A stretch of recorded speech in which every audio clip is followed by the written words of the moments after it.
Hi, I'm Ben. And I'm Josh. And this is the Bad Magic Podcast, a podcast about games, life, and other things. And welcome to episode 66. So, Ben, what's 2,448 miles long and goes through 8 states? Kind of. Yeah, Route 66, man. Route 66, that's right. Yeah. So, it was the Oregon Trail back in the Dust Bowl days. That's like the most interesting fact that I can think about Route 66. Yeah, everybody oh man, we got to go west to find our future or whatever. Just packed up, got on Route 66 and drove to Santa Monica. I think the geniuses at Pixar really captured the essence of Route 66 in the movie Cars. You know, they showed the good old days of small gas stations and little towns in this meandering road that went past all the beautiful scenic sights. And then the giant freeways came and cut through all the hillsides, and all of that became a thing of the past. This is one of those moments where our generation gap is really obvious because, yes, this is the U.S. interstate system superseded Route 66, and I'm happy for that. I can get to where I'm going faster. I'm a millennial. I'm all about that destination, baby. This is a classic dilemma where you have this nostalgia for the things of the past, and the good parts about it is what you remember, but you don't remember the bad parts, like you just said, not getting where you're going very fast. And people talking about road trips, like multiple days. Like, oh, we have to stay at a motel. Like, that sounds terrible. Yeah. Compare the new stuff to the bad things about the new stuff to the good things about the old stuff. That's probably one of our biases. We'll have to come across that one later. I think you're right. Skewed or slanted comparisons. One last thing that I want to mention on this is that Route 66 goes through 8 states, and everywhere you look at it, Route 66, 8 states. And I was thinking about that and reading it. I'm like, wait a minute, Route 66 doesn't go through Kansas, does it? And I look on a map, and if you're on like the nation scale, like if you have all of the United States on your monitor, like it barely touches the corner of Kansas. And you have to really zoom in until you can see like, okay, yeah, I guess it does go through Kansas, but only in the most technical sense. Okay. 11 miles. It's a total of 11 miles in Kansas. It goes north for like 5 miles and then east for 5 miles, and then it's back into Missouri. It totally could have skipped Kansas if it wanted to, but I guess it just wanted to be generous. I had a friend in the UK that was a little bit, I don't know, we're called Anglophiles if we're non-British people who are fans of the English culture and history. And I don't know what it's called if they're British and they're a fan of American culture and history, but he had told me it was his dream to come to the United States, take 2 weeks, and drive all of Route 66. Oh, man. Unnamed listener whose dream is to drive Route 66, get a better dream. Like, that's a really low bar, and you're going to be disappointed. Easy for us to say. I heard this great quote that I use in a paper I wrote this week. It is, to an Englishman, 100 miles is a long way, and to an American, 100 years is a long time. Oh, that's interesting. I like that. I was like that. I have firsthand experience with that. When I was in high school, I dated a German foreign exchange student, and her mom came out to visit for a couple of weeks while we were together. And she asked me where I was going to go to college, and I told her the Air Force Academy in Colorado. And she goes, "Where is that?" I'm like, "Oh, I don't know, like a couple thousand miles away." And she just flipped her lid, like, "Oh, you Americans and your distances. It's crazy. Nonsense. It's insane." I'm like, yeah, I get it now, looking back. Like, what I was telling her is like, yeah, I'm basically going to school in Siberia for all she could understand. So the thing I noticed about them is, like, even just driving across their island, which is only like 600 miles top to bottom, they still just feel like a little bit of distance is really long. And the idea that we think of 100 years as a long time, whereas to them it's not at all. Man, I had to drive 40 minutes to take my kid to an arcade today. And that's just, that's not even halfway across town. That's just like where you go to do stuff. All right, Josh. So last time we mentioned that you were going to write an article about your new keyboard, but you hadn't yet, and now you have, so it's up on the website, badatmagic.live. So, folks, this is Josh's best article under Josh's Random Thoughts. It's really good. So if you've ever thought about getting another keyboard, or you want to know what the landscape and the keyboard purchasing environment is like, this is the place to go. Man, you're like the third or fourth person that has said that. And I was super proud of my computer setup article, but everybody's saying, oh, that keyboard article was great. And I'm like, really? I mean, it's just about keyboards. Yeah, it's quite good. I'll put a link in the show notes. Well, thanks, buddy. Well, since we're mentioning things from last time, Josh, I'm guessing you got a correction from a listener on a fact that you gave out. So I was out on the town today with my son and my dad doing that 3-generation like boys' day hanging out. Awesome. And my dad was talking about speeding tickets, and I don't know why, but it's like a bolt of lightning struck me, and I remembered I do have speeding tickets in my past. And I also remembered saying explicitly on this podcast that I had never received a speeding ticket, and so I have to correct myself. And my guess when I saw that you put this up for a correction was that your mom was listening. She's like, Josh, don't you remember you got those speeding tickets? And you're like, oh, yeah. So you're saying you just remembered? Yeah, I completely blocked out. Like, everything that I do bad just goes into that dark part of my brain, and I don't remember that stuff. You forgave yourself. There you go. I got 2 speeding tickets, and I think this is why I don't remember them, because one of them I totally disagree with. Like, one of them is just total ridiculous nonsense. Okay, go ahead. What were they? Okay, so the first one that I think is that it should be expunged from my record, and it's ridiculous that it hasn't been. I'm driving through my neighborhood where I used to live, not now, but before. And okay. I was 1 full mile away from where the elementary school was, like not on the same road. The elementary school was 1 block on a different road away from me, okay? But for some reason, they decided that this other road that crossed my road at a T intersection that would take me, if I turned right on this road, it would take me to the elementary school a mile in that direction. They decided that intersection is a school zone.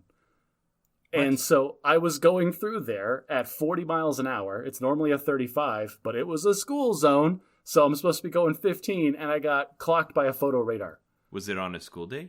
Yes, it was in the middle of the day. There was nobody for miles because the school was a mile away down a different road. Okay, so it was in the middle of the day, like the kids had already gone to school. Yeah, the kids were at school. Okay. Weird. But there was a photo radar booth sitting there, and I was going more than 15, and I got my picture taken. And yeah, speeding ticket number 1. Okay. Speeding ticket number 2, I have no defense. I was speeding. It was also in the middle of the day. It was also in a school zone, and this time the cop pulled me over. What's with you in school zones? Because I'm going the normal speed limit, but it's the middle of the day on a work day, and I was a pool guy. I drove around everywhere all the time. It's like I ain't got time to go 15 miles an hour for a mile when there's nobody around me. I can't see anyone. I couldn't see anyone, including the cop that pulled me over. So, I mean, how was I being dangerous? It was a school zone. I broke the law, and I deserved it. And I paid the speeding ticket. I didn't even contest it. I didn't do any of the court stuff, nothing. I just paid it, and there, I have gotten this guilt off of my conscience. I can feel the judgment of all of our listeners. Let's move on. That was good. I do have to tell you about one, though. It's the weirdest ticket I've ever gotten. And this was in Oxford in the United Kingdom. Oxford as in the famous town of the old university that is considered a good university, Oxford University. As opposed to Oxford, Michigan, known for like their boxes. Like, what are you talking about? Yes. Or the shoes. I don't know. So I was driving in Oxford, and I was trying to find my way around, and it's not like you think. Like, I imagine some of the most beautiful and picturesque college campuses I've seen in the United States, and I imagine that Oxford's going to be like that. There'll be places around the outside where you can park and you go on, and there's grassy gardens that you walk between different buildings and see all the historic sites. This is England. Everything was built hundreds of years ago. Oxford's probably a castle, and they didn't even have cars back then, so there's no parking.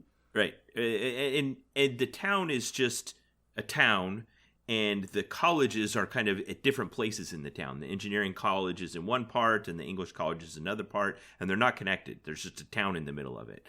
So, anyway, I went there to see it and partake in the environment. Colleges are one of my favorite things to go see.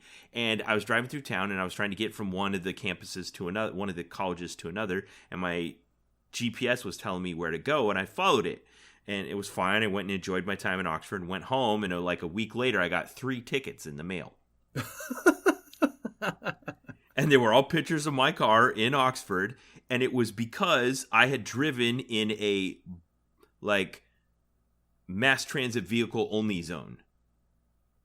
Okay, your GPS was taking you up the bus-only roads. My GPS took me in the bus and taxi-only roads. And there were signs, but I was just following my GPS because apparently they hadn't updated the maps in Google Earth or Apple Maps or whatever. And so it just drove me right through the taxi zones. And I got 3 tickets in Oxford. Yeah, anybody at Google and Apple that are listening that haven't updated the maps in Europe, like, I don't blame you. It's fine. Who drives there? Oh, my gosh. I feel like such a sucker. You should have been walking. Your GPS should have said, turn around, park, and walk. I mean, you get the old joke of, like, if your GPS told you to drive off a cliff, that there's some people out there that would do it. And it was kind of like that. I mean, there were signs everywhere. There were hash marks on the ground, and there was signs on the buildings and stuff. And I was like, well, it says to go down this street, and it looks fine. And I went down it. The bus drivers were probably shaking their fists at me, and I got 3 tickets. Well, it's fine. It was in their fake money anyway, so it wasn't really. All right, that's all I had as far as follow up and stuff from last time. But I think you had a bad at parenting for this week. I do have a bad at parenting. So there I was, Ben. Let me paint you a picture with my imagination brush. I was folding laundry in our great room. We have a pool table. I don't know why. We have played pool on it twice in the decade that we've owned it. We have a big cover on top of it so our cats don't destroy it. So basically it is the permanent laundry folding table in the middle of our house.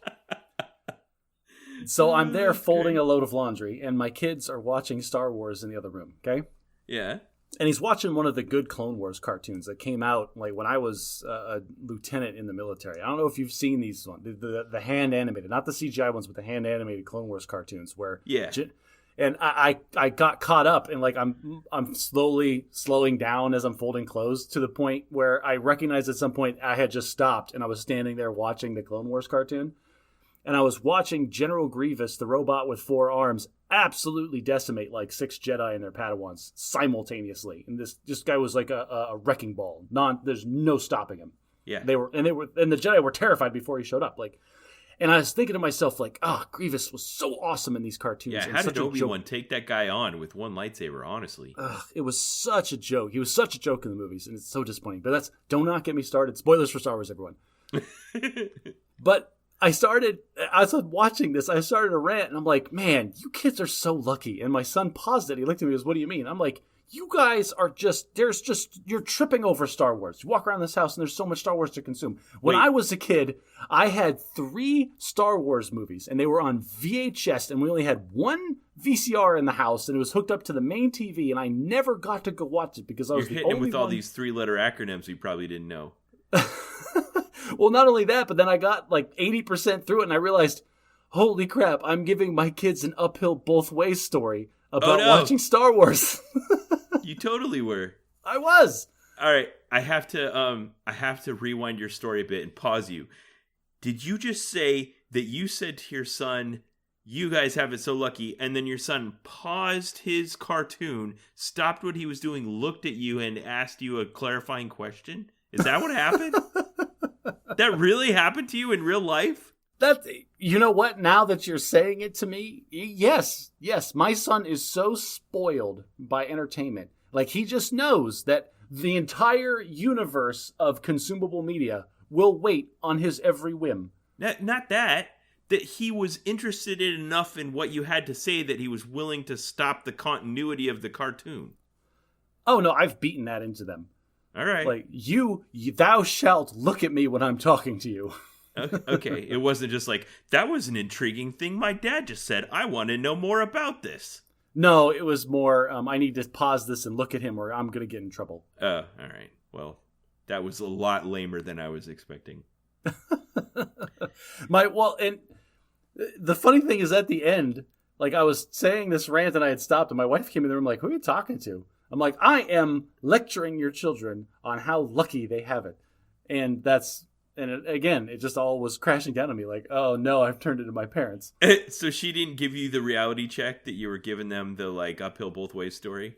She kind of catalyzed it in my brain. Oh, this is what's happening. Dang. I see. Man, I can't think. I always delivered those tongue in cheek. It sounds like you started off doing it in earnest and then realized what was happening. Yep. And then it turned into tongue in cheek. Okay. But still, like letting them know, like, you kids have no idea how lucky you are when it comes to freaking TV shows and media. Yeah. There's so many things like that. I don't know if I ever stopped giving that lecture. Ben, you lectured me on that earlier in this podcast. Yeah. You were talking about Route 66. Like, oh, you kids are just so obsessed with getting where you're going. You gotta slow down. See the sights. Walk around the college campuses. Like, drive on the wrong roads and get a Frosty.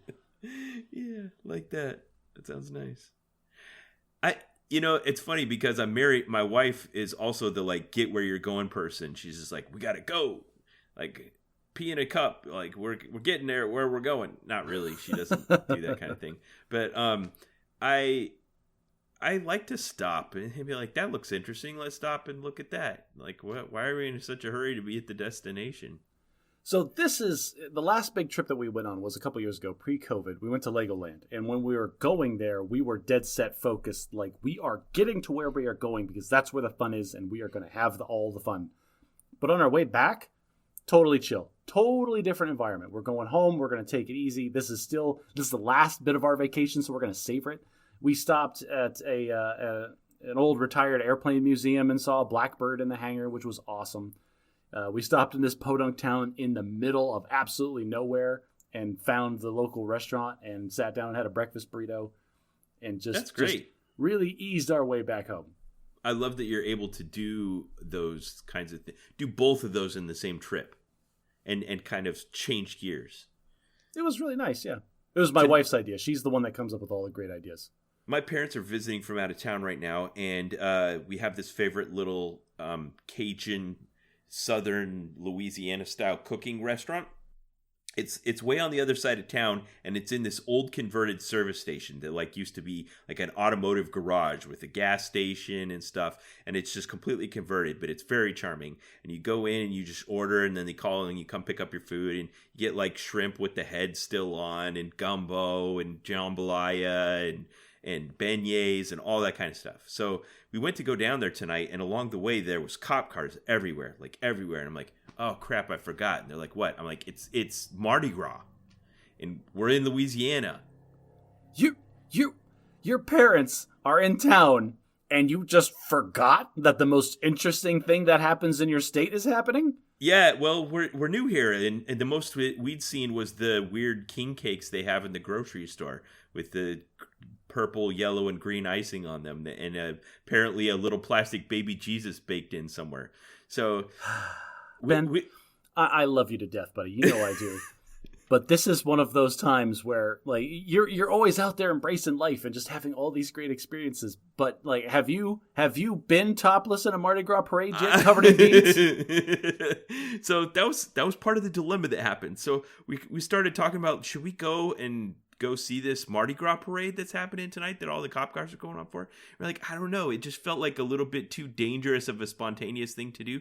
Do we know if it's going to be like New Orleans style where people are handing out the beads and everybody's drunk? Or is it just going to be like the Northern Louisiana version where it's just more tamer and it's an electric lights parade? Well, you'll never know because you didn't go experience it for yourself. So we went past, we made it through all the cop cars and stuff to the restaurant on the other side, and there was a bunch of people already there drinking, and they were dressed up. And man, these get-ups for Mardi Gras are absurd. I mean, they were wearing like head-to-toe sweatsuits and overalls that were all just gaudy purple, green, and yellow, gold glitter hats and glasses. It looked like a New Year's party. And so, of course, you bought half of their clothes off of their back and joined in the fun. You know, I have a very spontaneous side of me, but when I have a big group, it's like my spontaneity is inversely proportional to the size of the group I'm associated with, that I'm responsible for. I see. The flexibility of the group decreases with increased population. Yes. Like when I'm by myself and I'm driving through West Virginia, I'd be like, oh, there's a game going on in this football stadium. I'm there. But, you know, if I have a car full of people, we barely stop for gas. How many cars did you take to this restaurant? One. Just one. How many people were in your party? 9. How long was the meal planning to be? Hour and a half. Okay. So here's what you do. You order some appetizers to go, and then you say, all right, whoever wants to see some topless women, come with me. We'll be back in an hour. Yeah, I think that was a fear that something like that was going to happen. Fear. Fear is the wrong word in this scenario, but I'll let it slide. It is time for Bad at Logic. Because it's an even number, I will have a fallacy today. And we're going to use one of my favorite fallacies, and it is called No True Scotsman. No True Scotsman? It could be anything, but this one is No True Scotsman. Making what could be called an appeal to purity as a way to dismiss relevant criticisms or flaws of an argument. So this one is like, it's kind of hard to understand at first, but once you get it, you know what it means. It's like you just create this unattainable ideal for some in-group or population, and then therefore no one can fit the ideal, and you can always just use it. So let's say, for instance, what's an in-group I want to talk about? No politics. Yeah, I was trying to think of a better one than that anyway. Bikers. Okay, let's say Cowboys fan. Cowboys fans, okay. So, you're like, oh yeah, I went to a Cowboys fan once, and I've liked him ever since the Troy Aikman era. You're like, oh, you're not a Cowboys fan, no True Scotsman. Oh, I'm all about this. Deadpool. Deadpool's one of my favorites. Like, okay, good. Deadpool's great. All those movies were fantastic with Ryan Reynolds. I'm like, I'm going to stop you right there. If you haven't read every single Deadpool comic before any of those movies were even talked about, then don't come at me with your fake... You're not a true Deadpool fan. Don't come at me with your fair weather Deadpool, okay? Like, I was a fan of Deadpool long before he was popular or cool. Yeah, and Ryan Reynolds was Deadpool with his mouth sewn shut once. Which, worst cinematic decision ever. So, this is the thing, though. Ryan Reynolds was probably the most diehard Deadpool fan that can ever exist because, one, he accepted that role because it was Deadpool, fully knowing that it was not the Deadpool that it was supposed to be, but he just wanted to be Deadpool that bad. And two, he single-handedly made those Deadpool movies happen. So, I mean, I will say that the one true Scotsman in this discussion is Ryan Reynolds. Well, he did stick with it long enough. Yeah. So you could say you do tend to go to No True Scotsman a lot when you talk about being a comic book fan. That's a good one. Listen, all you nerds out there. I remember when I was a freshman in college and people still talk to me like, you play video games in your spare time for fun? Yeah. And now everyone's just video games are a thing, and it drives me nuts. Don't come appropriating my nerd culture, okay? I was a nerd long before it was popular, long before it was cool, and all you Sally-come-latelys can just beat it. What do you feel like you're defending when you do that? I feel like I'm defending the years of abuse and emotional scarring that I have from... Interesting. I had to earn my nerddom, and people are just showing up buying ironic t-shirts and be like, oh yeah, I played Dungeons & Dragons once at a drunk college party. I'm totally a nerd, and I just want to kick him in the teeth. Okay, so the Cincinnati Bengals made it to the Super Bowl this year, and they hadn't even been to the playoffs in 30 years. So, there could have been people who are buying Cincy gear and waving their flags and stuff, and anyone that's been a fan since before the last time they made the playoffs is like, you're not a true Scotsman. You're not a real Bengals fan. Yeah. We stuck with them all those years. We took all the abuse, all the heartbreak, all the terrible seasons. We're the real fans. If you think that you're the fan of something and you want to defend it, and you think somebody is showing up and trying to appropriate your fandom, ask them questions about the thing that you're a fan of last year. It's like, okay, you're a real Cincinnati fan. Yeah, I get you. Who was the quarterback last year? And when they can't answer, then you can stare at them and rightfully shun them for the remainder of the conversation. That is the No True Scotsman dilemma. So let's talk about what the opposite of it is. I think it's an attitude of inclusiveness. Oh, no, screw that noise. You say you're a Bengals fan? Welcome. Glad to have you. You can be a Bengals fan. You're a Marvel fan? Okay. You're a nerd. You're a gamer? Welcome to the group. We accept everyone. No. All people are Scotsmen. No. They didn't take their licks. I was talking about the abuse, the hazing that I endured to earn to earn my nerddom. And people just now being a nerd is cool, and it drives me nuts. So you know this about me. I have a very strong ethic of short-circuiting the cycle of hazing. So, yeah.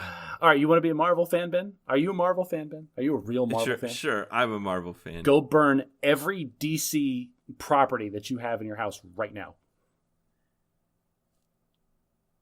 What? Is that required? Yes, for me. Those are my standards. Like, if you think that you're dedicated, then you need to shun the other. Huh. I guess I'm not a true Marvel fan. Then don't you come at me with your comic books no more.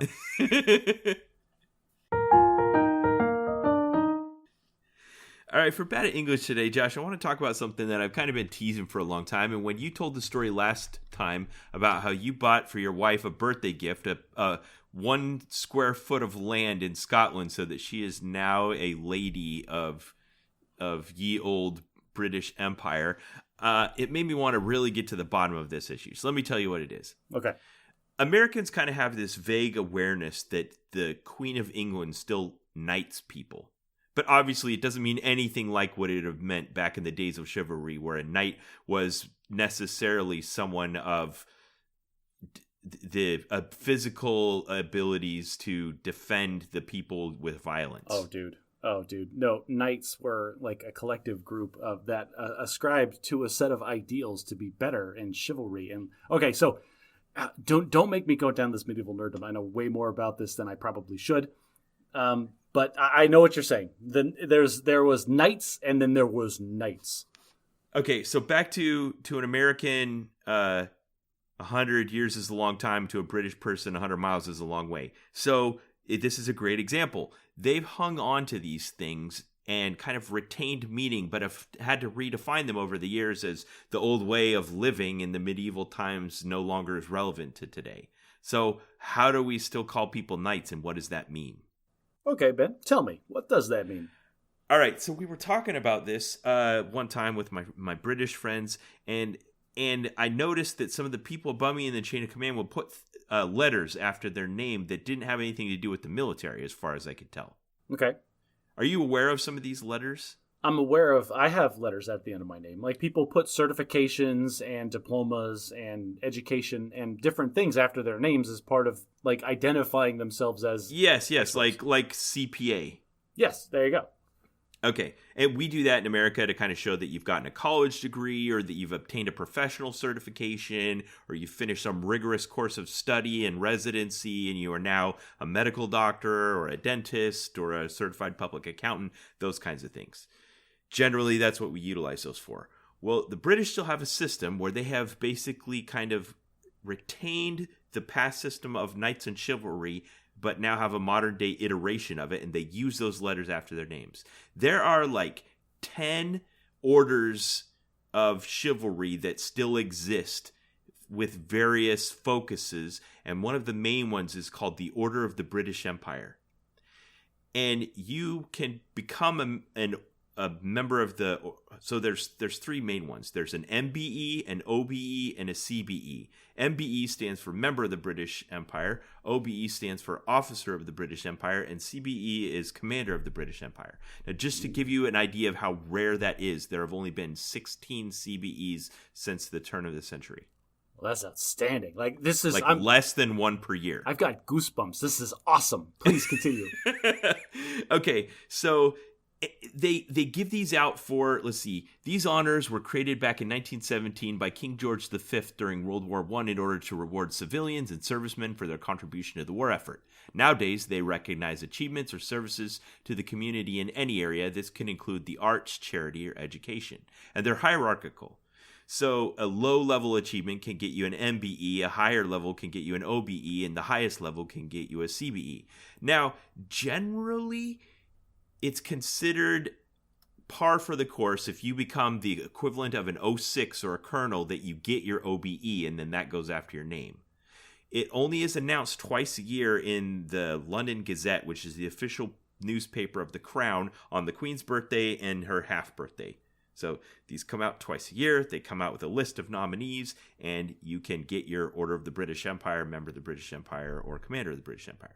Now, sometimes people will make a very political stance of rejecting this. I don't need the approval of no authority. I'm going to continue to be great despite you telling me to. Famously, in 1969, John Lennon of the Beatles, who at the time had become, a bit of a notorious hippie, returned his member of the British Empire to the crown in protest against British involvement in some war. It wasn't the Vietnam War; it was the Nigerian Civil War. Other famous members, David Bowie, who died recently, also rejected receiving an OBE. Why? Now, who cares? It's just a political statement. I can't even think of what a good example of that would be for us because we don't do this. It's like if a president you disagree with or hated venomously offered to give you the Medal of Freedom. Like, you don't turn it down. Yeah. Okay, so a good example of that that I can think of is when you retire in America, in the military, there's a process you can go through that'll just get you like one of these auto-generated letters from the president that thanks you for your service and has his signature at the bottom. And I could see somebody that really wanted to make a political statement saying, I don't want it if it's coming from our current president. Whatever. I don't even think there's a bureaucratic switch that you can flick to turn that off. Well, when I got my Eagle Scout award, somebody had gone through the trouble of doing this, and I got some letters like that. I think I have a letter from George Bush.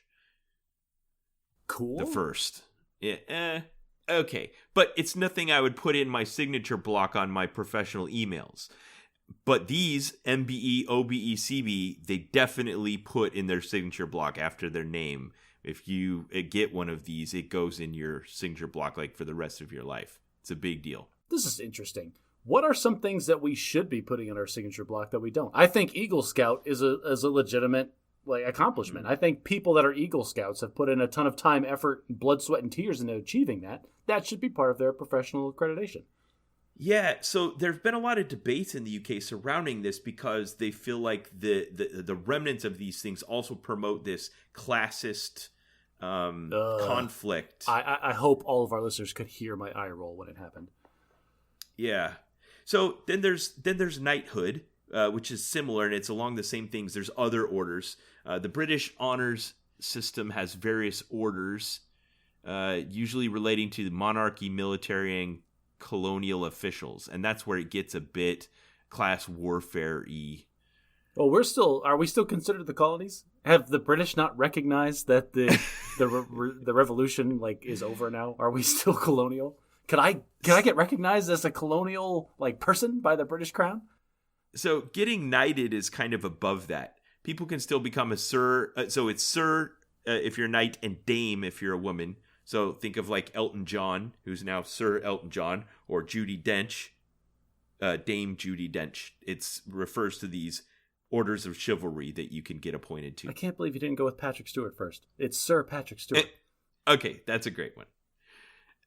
Yeah. That's all I have to say about that. So now that your wife is a British lady, that needs to be her next goal, is to become a member of the British Empire. Yes. Oh, I love this idea. I'm going to surprise her with that, and she will hate it just as much as she hated her title of lady. Great. So now we have to find out what you need to do to get that recognition and to take it on, like becoming an Eagle Scout. I may follow up on that.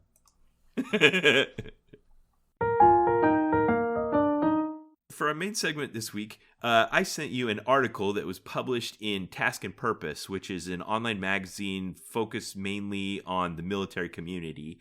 And it kind of just got my mind started on a thing that started with the military and expanded out to everything I can think of. So the article was they had made an effort to go out onto social media and to poll military members across all the major social media platforms for stupid rules.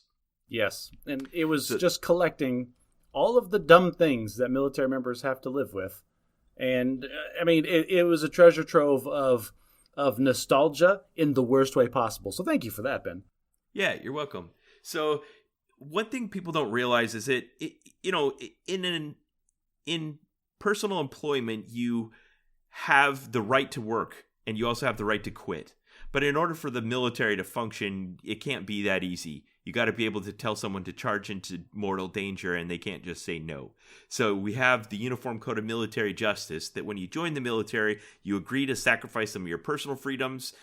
Most of the time now we join voluntarily, and so you're basically volunteering to give those up. But sometimes we might even conscript people, and they're still subject to those same Uniform Code of Military Justice. So I want a minor correction here. Ben said you give up some of your freedoms. When you join the military, you give up vast amounts of your freedoms. Let's just get that on the record. Well, and stupid rules are one way that you definitely give up some of your freedoms. Because for the most part, if you don't like a stupid rule, you can just ignore it if they exist in society. Let's say, for instance, don't walk on the grass. If you're somewhere and there's a sign that says don't walk on the grass, you can just ignore the sign and walk on the grass. If someone sees you, what? They yell at you? They call the police? What if the police saw you walk on the grass? Will they arrest you? You might get ticketed. Maybe. Depending. Maybe. All right, but what happens in the military if you walk on the grass? Oh, you get, yelled at. Punished. You get yelled at. You could get non-judicial punishment. You could get your pay docked. You could have to work extra hours. You could be reduced in rank. If you're a low-ranking airman, you're most likely going to get additional duties assigned to some landscaper to help them maintain the grass for the next month. And that system of needing good order and discipline and having ultimate control over your life creates this environment that's rich for these stupid rules. I don't miss it. All right. So do you want to do every other one? Did you have some favorites on these lists? For the military? No. So Before we dive into these, now I wanted to bring this up is because while, I think about my military time. It's like, oh, stupid rules that existed. Let me apply that to my memories of the military. And the list overflows. It's one of those graphics of just scrolling text. But then I started trying to apply that to my civilian life ever since I've gotten out. And a few of them have come up, but there are far less because like you said, I'm allowed to ignore a lot of them. Right. But then what got me thinking really was then the idea of Chesterton's fence. Yes. Good. We introduced that a long time ago. Let's talk about it again. Yes. So Chesterton's fence is this idea that if there is a rule, in this case, or if there is a fence, before you go tearing it down or attacking it, you should know the reason that it's there in the first place. And so I think I want to add a little subpart to this. Whenever we talk about one of these rules, I would also like to take a second and figure out if there's a Chesterton's fence that we can identify for that rule. Great. I love it. Because that was one of the questions I asked myself is okay, so why did this rule exist in the first place? And sometimes there's a good reason, maybe sometimes not, but at least trying to understand is important. That's the idea of Chesterton's fence. Okay, so no walking on the grass frequently, the Chesterton's fence is because people are creating a desire path. Maybe. On the grass? No walking on the grass in the military. That's a stupid rule. Grass is made to be walked on. People have their yards made of grass. Professional sporting fields are made of grass. Grass is a thing that we cultivate to be trod upon. So why is there no trotting in the military? There's a bunch of stupid reasons that come to mind, but they are just all stupid. It's like, oh, well, you're going to get your shiny boots all dirty. Yeah, you're right. You're just making them up at that point. I imagine the places where they do this, and I think this is probably more so in the Army or the Marine Corps or something, just never walking on the grass. Because in the Air Force, on the base I'm on, I can't even imagine that being a problem. There's no signs to that effect. It's just not a thing right now, at least on Barksdale Air Force Base. So this idea of not walking on the grass, can you imagine some first sergeant or senior NCO just yelling at somebody from way far away hey, get off what the are grass. You doing? Yeah, I can totally see that. And also, you mentioned the Army specifically, Army do have big barracks full of dudes. The Army's thing is infantry. There's a lot of them. Right. And so if a lot of them were walking on the grass, then there wouldn't be grass for long. So that maybe I can understand. Yeah, and then the thing I saw from this is that people will obey these rules when in the military, and that when they get out, it's become such an ingrained habit, and then they have weird habits that kind of stick with them for the rest of their life. Have you noticed any of these? Do you have any habits that have kind of been residual from your time in the military? Do you know how many years it took me to embrace to my core that I am allowed to carry stuff in my right hand. And why wouldn't you carry stuff in your right hand while you're in the military, So Josh? if you're in the military, we are constantly being saluted or saluting our superiors. And so if you have something in your right hand, you can't properly render a respectful salute to either your subordinates or your superiors. And so you just don't carry anything in your right hand ever, ever, ever. Yeah. Yep. Okay, that's a good one. This one is interesting because some of these there's discrepancies between the services, and it's you can't have your hands in your pockets. Yes, and that's because it's, I don't know, you look like a hoodlum? Unprofessional? Hey, I don't know. You need to always be ready to defend yourself. That's definitely not it. Like, someone with their hands in their pockets can't draw their weapon. Yeah, I'm not carrying a weapon most of the time. Let's just talk about pockets for a second, because the uniforms that I wore were just pockets for days. Just festooned with pockets. Dozens. Yes, like festooned. 4 pockets on my shirt, like 6 pockets in my pants. But if your pockets are bulging, if you use these pockets for anything larger than a very slim notebook and a pen, boy howdy, are you in trouble. Like, we had a dedicated... I've never had anyone say anything about that. What happened? Oh, not to me, but I was... All right, so I might be inculcated with a little more of these stupid rules because I went to the academy. Yeah. So it was quite frequent and normal for you to have your pockets sewn down at the academy so your uniform would look better. It's like, oh, look at this ridiculous pocket that's bulging out. Sir, there is nothing in that pocket. It is an extra piece of material that is sewn to the outside of my pants that I have no control over how thick it is. It's like, well, that's ridiculous. You just stumbled in a really interesting area, and that is sometimes the rules became so out of control that they do things that are actually counterproductive. Like sewing your pockets, that's technically against the rules to sew your pockets down. I don't know if I was aware of that or not. Yeah, so you're trying to obey the rules of appearing, well put together in uniform so much that you're doing things that are now breaking other rules. Yeah, you're altering the uniform to make it look better and make it less useful. Right, and it's supposed to be useful. It's a combat uniform, at least the one we're talking about. Now, here's an interesting one that I found that's definitely contradictory, is we have rules that mandate what color socks we must wear when we're in our combat uniform. And we also have rules that mandate that we must blouse our pants over the top of our boots so that never at any time could you see our socks. Have you ever challenged this rule, Ben? I absolutely have. These are Schrödinger socks. If I'm obeying the rule about blousing my pants, you can't know if I'm obeying the rule about what color socks I'm wearing. I'm challenging you right now. When you go to work on Monday, I want every airman that you see, I want, show me your socks. You pull up your pant leg, show me your socks. No, I'm not challenging that way. I mean, like, I wear pink socks underneath my boots, and no one knows. So this was a thing with mess dress.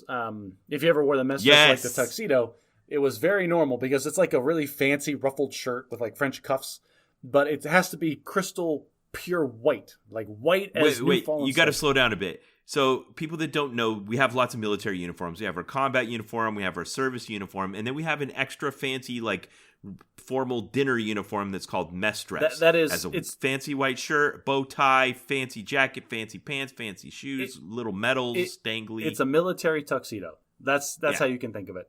Okay, so yes, when you're wearing mess dress, you look on the exterior like you have this really nice, formal, perfect uniform.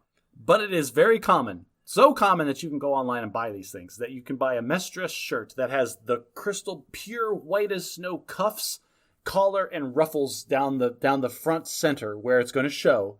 But then it's like a full-on tie-dyed Hawaiian party shirt, every other scrap of fabric. Everywhere that's covered by your jacket, so that then you can take off your jacket and now you are ready to party. They call them party shirts. It's the closest thing to a mullet that exists in the military. Yeah, and since we only wear these at formal dinners, and I got to tell you how shocking it was to me, Josh, because I did not know about this tradition until like my second or third formal military dinner I was at, and someone rang the bell and the master of ceremonies called everyone out and said, everyone that's got your party shirts on, let's see them. And about a dozen guys took their jackets off, and some of them were like camouflage, and some of them were rainbow colored. Some of them had like patterns of their favorite cartoon. It was all over the place, and I was I was flabbergasted. So there you go. That's same thing with Schrodinger socks. It's Schrodinger shirts. So you've broken this rule, Ben? I have never worn the wrong socks ever. Like that's really. I mean, they issue you like 600 pairs of socks every time you go. Like, but you can't see them. No, but they're big and comfy, and they're just like they're all one color. Yeah. Okay. I don't break it on purpose. Like I'm not walking around thinking, "Ha, suckers! I'm breaking the rules." It's just like, oh, I forgot to do laundry this work, and my last pair of socks is gone. I'll just wear whatever else, and I'm wearing the wrong color. Ben. Every time you deploy, they give you 12 pairs of socks. Where are all your boot socks, sir? I don't know. I ran out. What? Well, no words. Like, freaking go to the base uniform store and spend $2 and get 6 pairs of socks, will you? I don't want 6 pairs of socks. I still have so many pairs of boot socks in my drawer. I have more than 7 pairs of boot socks still in my house. Yeah. Just... And what do you keep them for? Like, what's the purpose in your mind that you might need them for? Anytime I wear boots. Like, no, but like if I'm going to go work, if I'm wearing long pants or something and I need long socks. Like now, you put on military boot socks. If I'm going to be working. Now, like working in the garage or doing like physical labor, yeah, it's boot socks. If I'm wearing heavy duty shoes, I'm wearing heavy duty socks. That's how it is. But like I've gotten rid of most of my boot socks and I still have more than 7 pairs. I'm shocked that you don't have more socks. Yeah. It's just the way it ended up. Okay, so another stupid rule that they have in the military is the things you can't do while you're walking. All of them. You can't do anything while you're walking. Yeah, you can't hold things in your right hand. You can't talk on the phone. You can't eat or drink. You can't even chew gum. You can't be chewing. Right. Yes, all those things are things you cannot do while you're walking in uniform. That is my favorite military rule to break, Josh. I remember when they changed it to where you could talk on the phone in uniform outside as long as you weren't moving. And I thought that was a huge concession. Like, that's amazing. We can talk on the phone now. They also added an exception for if you're talking about official military business. You can walk and talk on official military business? Yes. Who's going to challenge that? I don't know. Excuse me, sir. Who are you talking to? Give me your phone. Are they? Excuse me. This is Master Sergeant Brownchild. Take the phone from Tell them. me exactly what your husband was just saying to you. Yeah. Wow. Okay, here's one that didn't so much happen in the Air Force, but it's happened in other branches of service, and that is wearing reflective belts. Yes. Apparently other services, because got out of control. Their camouflage is so good that they need to be more visible so they don't get hit by cars. Right. They were getting hit by cars. They were running into other humans, whatever. They were so camouflaged they just bumped into each other on the sidewalk and caused catastrophic physical harm. So the Army in particular just really got out of control with this. In their physical fitness uniform and in their regular uniform, they were wearing reflective belts from their right shoulder to their left hip, not from their left shoulder to their right hip, across their chest like they were wearing a Miss America sash everywhere all the time. I love that. I love that so Even much. Indoors. I love that. Well, of course, indoors, you're not going to take it off. It's such a great fashion accessory. Let's talk about Chesterton's fence there, though. How many junior ranking enlisted Army guys had to die under the treads of a 2.5-ton truck being driven by a half-drunk other junior enlisted guy? Before they were finally just like, all right, everyone wear reflective belts all the time, everywhere. And then when you're sleeping. And then somebody drove the truck through the chow hall. Like, obviously we need to wear them inside too. So just leave them on. Yeah. No, the reflective belt one, like, yeah, it's stupid, but I am 100% certain there is a non-zero number of people that died because of that. Yeah, you're probably right. It just like you said about Chesterton's fence, it's also like how many accidents have to happen in an intersection before they finally put up a traffic light or a stop sign. And there's also the military rule. They call it the rule of the diaper. Somebody poops their pants, everybody wears a diaper. Also fondly known as ants with sledgehammers. Wait, what's that? You ever heard that? Killing ants with sledgehammers? No. Go ahead. What's it mean? It's just that. Killing ants with sledgehammers. Like, you have a small problem, and so you're going to drastically over respond to it. Got it. Okay.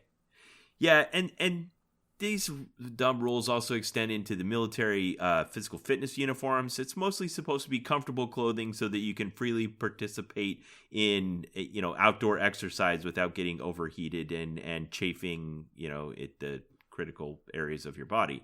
Ben, I was deployed to Afghanistan in the years when you didn't have to tuck in your shirt in the PT uniform. Yes. And I was like physically confronted by multiple Army NCOs telling me to tuck in my shirt. And I would respond, I don't have to, I'm in the Air Force, as is clearly stated by the giant reflective Air Force logo on my shirt. And they would tell me to my face, we don't care, you're setting a bad example for our troops. Okay, so this is a great time to talk about that. So what is the opportunity cost of these things? What did they feel like they were losing? What bad thing did they think was going to happen if your PT shirt was not tucked into your shorts? Okay. Which in any person working out knows that's just not a good way to wear a shirt when you're wearing workout clothing. So before I go into this, I do have to put this note to make sure I don't get murdered in the next 48 hours after this goes public. To all my Army brethren out there, I spent 6 months in Afghanistan deployed to an Army forward operating base and work in the Army life, and I feel for you. I really do. I'm very glad I joined the Air Force and not the Army because you guys got it rough. But I'm going to talk about how stupid the Army is for a second here, Ben. Yeah. This is stupid rules. That's what we're talking about. So one of the things I learned during that deployment was that if you didn't actively control Army guys, they would just start to wrestle. It didn't matter where you were, what the situation was. If they weren't standing in formation, at parade rest, they would all end up in a pile. And multiple times this happened where we're just standing around waiting for something to happen. And the next thing you know, there's 8 dudes in a pile in the gravel in the 108-degree heat. What are you idiots doing? Giving each other noogies or something? Yeah, throwing them into full-on sleeper holds and trying to actively murder each other. Not out of malice or spite, just out of pure machismo. Excess testosterone. Yes, just all the, we're such manly Army men. And it's you guys are such morons. Can you just not stand around your car for 5 minutes waiting for the sergeant to get back? I've never seen this before. I've been assigned to Army units too. I don't know what to tell you. I was assigned to a cyber unit that was staffed by guardsmen who had civilian regular jobs. There you go. You were surrounded by nerds. These guys were web developers in their spare time. Right, I'm around active duty, full-time, infantry guys. Army who go kill the bad guys. It's sir, we're just waiting for the order to fix bayonets. But so do they think tucking your shirt in keeps you from wrestling? This is where are you going with this? This is where I'm going with this, is that if every second of every day is not strictly controlled on these wild mongrels, then they're going to descend into chaos almost instantly. And so any vestige, any glimpse of disorder that these sergeants saw, they had to quash with the fury of 1,000 suns, or else it would immediately spin out of control and destroy everything that they were trying to create. Do you think that that's true? Oh, I absolutely don't think that's true. I think that's ants with sledgehammers. I think they're doing it because their NCOs did it to them back in the day, and it turns into this circular hazing. This is the only way to control crazy nonsense. So I hadn't written that down as one of the underlying causes of these stupid rules, but I agree with you that this cycle of hazing is definitely one of the motivators for stupid rules. So there's a lot more related to dress and appearance, but how would you group all the dress and appearance ones together? Because we have traditions. There are traditions that are disparate across the 4 branches of the service, and also ones that are disparate between us and other allied nations. And just saying if we don't have a high and tight haircut, the world will devolve into communism and no one will be free. It's just way too much on the slippery slope scale. What is the problem we're trying to deal with all the dress and appearance rules? Well, I'm going to address your first question first. How you group together all the dress and appearance? Well, you group it together in 362903, obviously. But in a more general sense, why do we have such strict appearance protocols for military members? And yeah, Ben, I was a STAN eval, Standards and Evaluations NCO when I was at the academy. So when I was at the most uptight military college you can go to, I was selected to be the most uptight person in the uptight group of people, and I fulfilled that role with gusto.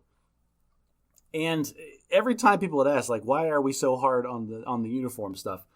like it was always canned answers. It was always the nonsense out of the first page of that regulation talking about, oh, we've got to look professional because we instill public trust with our immediate appearance. Like anytime there's a military member on the scene, like they're going to be looked towards for leadership and guidance because it is clear that they have their crap together just based on what they look like. Yeah, so you are almost quoting it. So I have open here Air Force Instruction 362903, and it says, pride in an airman's personal appearance and wearing of the uniform greatly enhances the esprit de corps essential to an effective military force. Therefore, it is important for all airmen to maintain a high standard of dress and personal appearance. The first 5 elements are neatness, cleanliness, safety, uniformity, and military image. The first 4 are absolute objective criteria. The 5th, military image, is subjective but necessary. Yeah, that's the problem, is that what you look like, there are so many struggles because there are people that will completely 100% be following the regulation to the letter and still be completely and utterly unprofessional in it. Yeah. For example, this did not happen to me. I'm going to steal my wife's story. Apologies to Nicole already. But she was forced to tell one of her subordinates, like in a closed door conference, like pull her into the office and be like, listen, you need to go to the uniform store and you need to buy the next size up because you look ridiculous. Now, she didn't use those words. That's me saying those words. But right. I'm sure she was much nicer than that. Very much. She has But that was the basic idea. The idea is, yes, this person was way too heavy for the uniform that they were wearing and they needed to change it. For the whole big picture of why military people have to look like military people, man, I don't know. It's one of those things that it starts with like, oh, we're all going to wear the same clothes. Like, look back at like World War I and World War II. Guys got their head shaved. They wore the shirts and the pants. And after that, it seemed like it was pretty loose. And it feels like the reins only ever get tighter on this stuff. It's like the mission crew. Yeah. So some of those were about like the utility of it and the uniformity of it and the safety of it. And some of those things it really make sense. And there's also kind of the code of conduct kind of thing here, which is we set ourselves apart from other people by looking like military people. Therefore, it clearly shows that we are combatants fighting on behalf of our nation. I just realized we're trying way too hard. Do you know what this is? Do you know what this all boils down to? Sure. It's a lot cheaper to buy 6 million pairs of identical boots. That's what it is. And then now we're just stacking on all of these after the fact justifications for it. I would believe that, Josh, if they didn't change the duty uniform 3 times in the last 20 years. Now, to be fair, Ben, you're very old. Like, you've been in for a long time. Okay, but for instance, when they transferred from the airman battle uniform to the Army optical camouflage pattern, they made us change our shirts from sand-colored to coyote brown, which are very similar and both look just fine with the uniform. They couldn't just let us wear our sand-colored shirts with our brown uniform. Oh, no, that's 100% somebody in Washington, D.C. getting a kickback from the company that makes coyote brown shirts. Yeah. Okay. Same with the boots. Haircuts. Okay, I got a great joke. Josh, when does an officer need a haircut? A good officer never needs a haircut, Ben. He doesn't. That's right. Shaving. You know, when I was in the UK, not even amongst the 4 branches, but I think the Royal Navy was allowed to grow beards, but the Air Force wasn't. And, you know, the Navy guys that had beards, they kept them trimmed. They looked professional. And frankly, it was really cool. Like, I was jealous of those guys. Beards are in, Ben. I've been sporting a beard since I got out of the military. Yeah. In fact, the beard that you're wearing right now would be perfectly acceptable in the Royal Navy. Yeah, well trimmed, well groomed, not Ahoy, too far mate. from... Ahoy! Now, I want to talk about this for 1 second because I have a great anecdote from my time at the academy. There was a friend of mine who had some like lesion or something on his face while he was there, okay? And it was preventing him from shaving. And so he got a shaving waiver. This is a thing, you go to a doctor, and the doctor says, yay. I've had a shaving waiver my whole career. Are you serious? Yeah. For real? My entire career, since day one. For what? Pseudofolliculitis barbae. Oh, you get the bumps when you shave. Yeah. Got it. Okay. Well, this guy had like a big thing on his face that was being treated, and he wasn't going to be able to shave for a full month. Okay? That cracks me up that you didn't know. You shave your head and not your face. Like, everything about your body hair makes no sense to me, Ben. All right, so listeners, another deep insight is Ben has this glorious head of hair. It grows in everywhere, and it's super thick and dark brown, and it looks luxurious. And me, meanwhile, am losing my hair in every way that you can, and it's turning gray, and it's super thin. And like he shaves his head bald with a razor just to mock me the person who's trying to have hair and can't. It's ridiculous. All right, so your friend at the academy with the lesion on his face who got a shaving waiver. He didn't shave for a month. And after a month, if you have not shaved, like, you have a beard. Like, not like, oh, he might be growing some stubble. No, he had a beard. And it was hilarious walking around with him because you couldn't take 10 steps with this kid without some NCO coming out of, like, the ground. I feel like they came out in full camouflage out of a bush and be like, "You, cadet, do you have a shaving waiver?" Show it to me. And yes, and he had it laminated in his pocket because he had to show it so often. And like, his joke every time was when it's like, sir, no, I don't have a shaving waiver. You're the first person in a month that's asked me if I haven't shaved. Yeah. Like, it was ridiculous. Yeah, there reaches a point where, like, oh, maybe he forgot to, like, it couldn't possibly be that long without somebody telling him. Like, you think that the number of people telling him would go down over time, not up. Yes, exactly. But no, it didn't. They had him, they produced that shaving waiver. I swear, Ben, I walked to dinner with him. We had to walk across a campus courtyard, and he was challenged 3 times. Okay, so this survey and task and purpose, another thing I noticed, a rule that you'd mentioned from the academy, and apparently it's universal across the service academies, and some of them have worse sports teams than the Air Force Academy, was that it was mandatory that you attend the home football games. It was mandatory. They were talking about smuggling physics and chemistry textbooks into the game so that they could study because they knew that's what was going to get them in trouble. Yep, I mean, that's the thing. I remember there was days, like, every home football game was mandatory, but not all of the basketball games. The only basketball games that were mandatory were the ones that were going to be televised, okay? Wow. And this is how they got us down here, Ben. Tell me this is not the most insidious thing you've ever heard of. They would close the chow hall for those nights and say, oh, dinner will be served at the arena. Like, and it's going to be free pizza for everybody. And you would walk into the arena and they would give you one slice of Domino's pizza that's been sitting there for 45 minutes. And then you were not allowed to leave until the basketball game was over. That's terrible. All right. A few more, and then I think we'll be done with the military for now. Okay, this is a great, somebody poops their pants, everybody wears a diaper rule. Have you ever had to use ground guides? For if you're backing up or parallel parking a vehicle, yes, and somebody's got to jump out and do the standard unified hand signals for how to move the vehicle. Yep. Yes. So that's a dumb one because they don't make exceptions to it. So you could be in the middle of a field, with no other cars around, and you're still required to have a ground guide if you're going backwards. You ever have road guards, Ben? That's for marching around. Oh, that's not just for marching. That's for any time you're crossing a street in a large group. They did not make you guys do road guards. No, but it was funny to make the kids do it. Like, when I was a drone pilot, we had our squadron building was on one side of the street, and then the building that we actually flew in was on the other side of the street. And so it's like, all right, everybody, we're going to go to the briefing. Everybody get out of your desks and let's walk over and go do our job. And then we'd go over as a group. And then I'd always, like, pick, like, the youngest kid or the kid that had pissed me off that day and be like, you, road guard, out, go! And just make him run out into traffic and then hold his arms up like an idiot while we all cross the street. Yeah. Okay. So, did you ever deploy during the time when we were under what was called General Order 1? Yes, I was deployed in Afghanistan under General Order 1. Okay.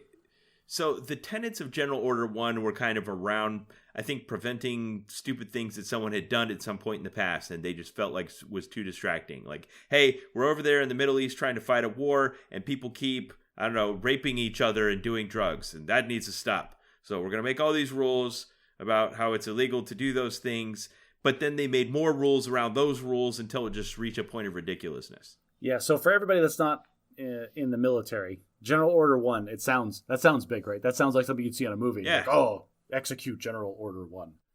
The very first and most important thing you can do. And it's basically, it boils down to no alcohol, no drugs, no sex. Right. And that's pretty much my it. wife was telling me the other night, it actually doesn't say no sex. It says you can't be in the same domicile as the opposite gender. Okay, that just made some really weird images flash through my mind. Thank you for that.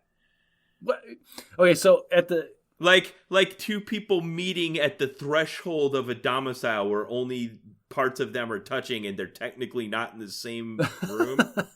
So you're now giving me flashbacks to the academy because we had a version of that was implemented because the academy is co-ed, and so things happen. You put like 17 to 20-year-olds in a high stress environment and let them live together. like stuff's going to go down. So at one point, like when I finally graduated there, the rule was you could be in the same room as somebody of the opposite gender if all of the lights were on, all of the lights, including the desk lamps. The door was propped open. Including the desk lamps. The door was propped open, and you were not allowed to be on the same horizontal surface as that person. Okay, again, you're making me imagine these things. So you got a couple of horny people that want to have sex, and they can do it as long as... It sounds like a sketch on Whose Line Is It Anyway? So we got around this by hanging blankets over the propped open doors, and then one person would be on the horizontal surface, and the other person just wasn't. That's all. So you were technically obeying the rules. Okay, yeah, so all of that was going on. A lot of that's gone away. So I have another one of my wife's stories. She has the best stories because she works in HR, and she sees the scum of the earth all day, every day. I hope it doesn't affect her psyche. Nicole, I love you.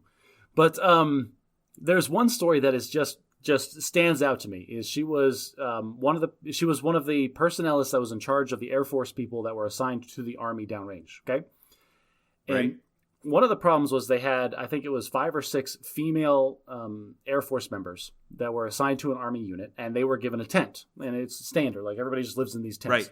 Keep them separate. Yeah, they had their own tent, but the problem was one of them woke up in the middle of the night to the sight of one of the Army males just standing over one of the other cots. Like just in the middle of the night, just standing there. And then when they were confronted, the person fled and they had no idea who it was. And when my wife went and presented this to the Army, like, you need to do a better job protecting these female airmen, the Army's response was, oh, well, there's more than 3 of them. They can stand alternating watches. What? Yes, that was the first response. No, yes. That's the worst. Well, and then the Air Force response was, if you don't have an actual physical building with physical doors that have locks on them in the next week, we're taking all these people back from you. But that's the kind of crap that has to be dealt with in these scenarios. Yeah. Okay, but now you're talking about the opposite, where they're like, there's the people in charge that are making the rules that are doing stupid, ridiculous things that actually aren't even contributing to the real goal of what the rules were for. Yes. Oh, I mean, I don't know. Like, this is the problem with the militaries. These rules have existed for so long that you forget what the purpose of them was and what the implementation is supposed to be. Oh, I've got a great joke for that. Okay. There was a colonel that took over a squadron, and when he joined the squadron, there was 2 guards that were standing guard over the bench that prevented anyone from sitting on the bench that were standing there. And he's like, this is interesting. Why are these here? And he called the previous commander. He's like, hey, why are these guys there? And he's like, oh, they've always been there. It's a squadron tradition. My last commander was the one that had it implemented.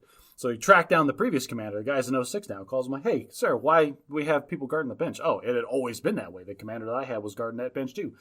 You track that guy down, and he's like a general up in the headquarters. He calls him. He's like, oh, well, that's how it was when I took over command, and I just kept it for tradition's sake.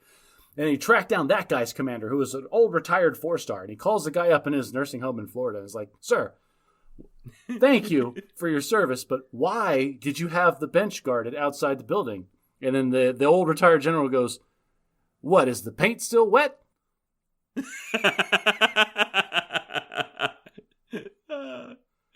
Well done. Man, that's a good one. But I like the little details. But that's the kind of crap that we deal with in the military, is not just like we're talking about. Like, we have rules, and there's Chesterton's fence for some reason. But then, like 362903, we put on all this flowery language and all of this after-the-fact justification for why it exists, to the point where the actual legitimate reason of boots are cheaper when you buy them in bulk gets completely buried and forgotten, and it's obscured. Yeah. Okay.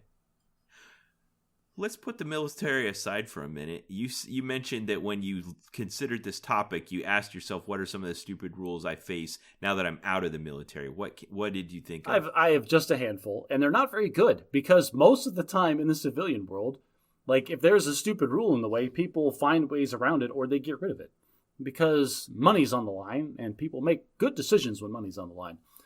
But this one, I can't get around. Listeners, everyone, come with me for a second. All right. Every male that's listening to my voice, why do we subject ourselves to neckties? Ooh, that was on my list too. Really? Yeah, because as a member of the Church of Jesus Christ of Latter-day Saints, we wear our Sunday best. And that always means neckties. My own father rebels against this and wears bolo ties, but he's still making a concession to the fact that we're supposed to have something dangly hanging around our necks and choking Bolo us. ties are the official tie of Arizona, so I 100% condone your father wearing a bolo tie. The only thing, this is literally the only, like, semi-real reason that I can possibly think of why we wear neckties is to cover up the buttons of the shirt. That's the only thing I can come up with. Interesting. Yeah, and if you were to make like a time-lapse photo, you could kind of go back and see some form of the necktie long, long ago until at some point it wasn't there. I don't know. Big flowery collars in the Renaissance era. Like kerchiefs around some gentleman's neck with the poofy lace and all that. I heard an interesting study in a hospital where they're having problems with germ control and inadequate hand washing by doctors. And they also found out that neckties were a huge problem and they outlawed them because it's a garment that you wear that's right in front of you and almost never gets washed. And it's just a germ cesspool. If ever I get like a visible stain on a necktie, it goes in a pile that I say, I'm going to take this to get it dry cleaned. And it never does. It dies there in that pile waiting to be dry cleaned because I have 100 other neckties. Yeah, that was a great one. Well done.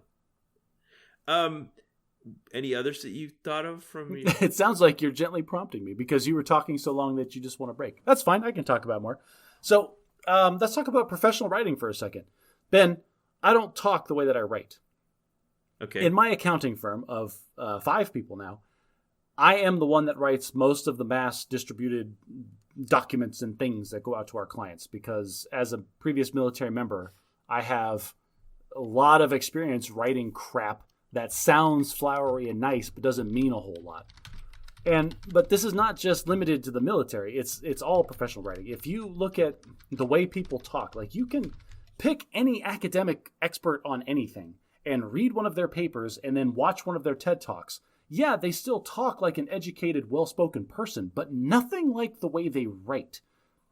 Okay. I don't know why, but we spend so much more effort and time training ourselves to write in this more pompous, bigger, flowery, or more verbose way than speaking. And I don't know if it's helping anybody. I think it just makes us sound smart. Are you just talking about like salutations and closures? I mean, stuff like everything from the fact, like if you're thinking about writing a paper in college and it had to be like, oh, well, you have to start with a clear thesis and then explain your ideas and boom, boom, boom. And then you have a clear wrap up at the end and a 3-act structure, blah, whatever. All the way down to you can't just write, hey, idiot, read the last thing I sent you. No, you delete that and then you retype it as per my last email. And then you re-explain the thing that this idiot hasn't read. Weird Al wrote this brilliant song that the entire song is just like flowery business language chained together, about monetizing the assets and generating corporate synergies. Ooh, I'm getting goosebumps again. Yeah, it's good. I'll put a link in the show notes.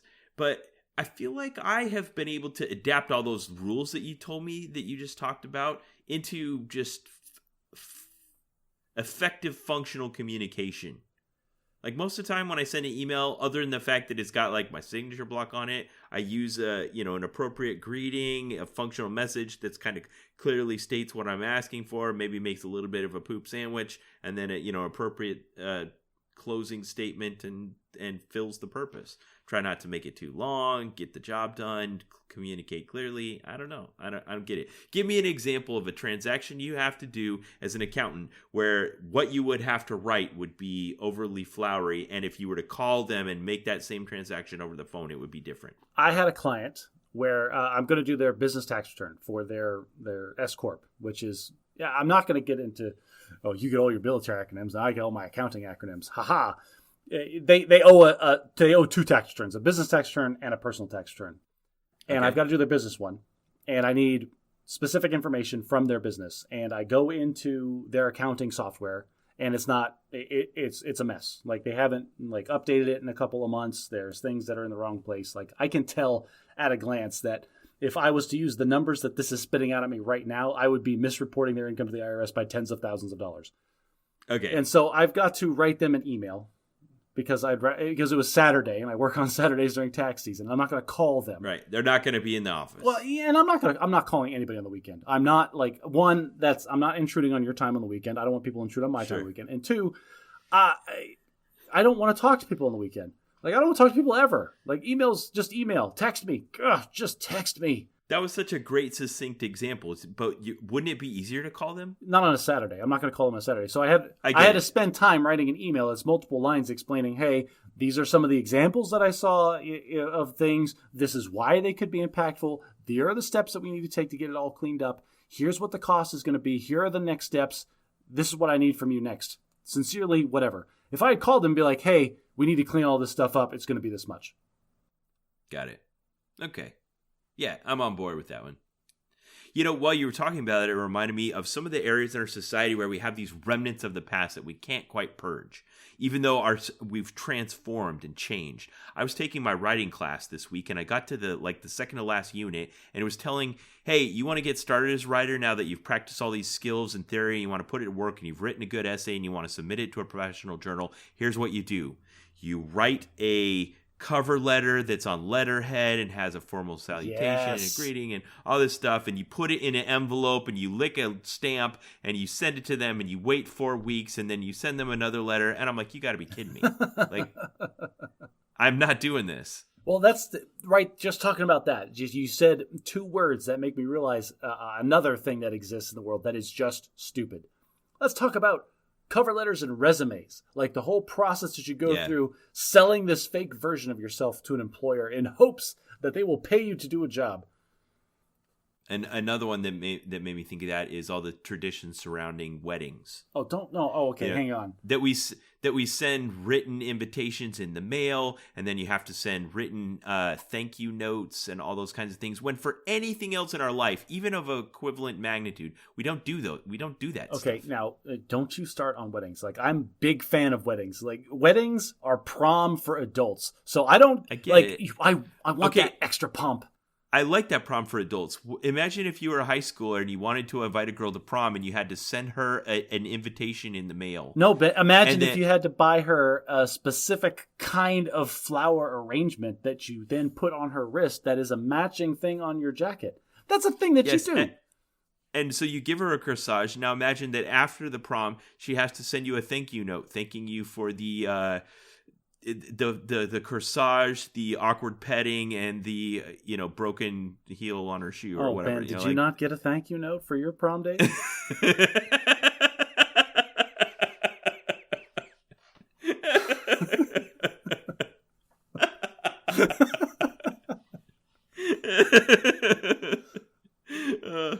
That was great. I broke him. Okay, excellent. I'll leave weddings alone. I brought that one into it. Okay, another one I thought of, and you kind of brought it up earlier when you were talking about your speeding tickets, is school safety or children's safety.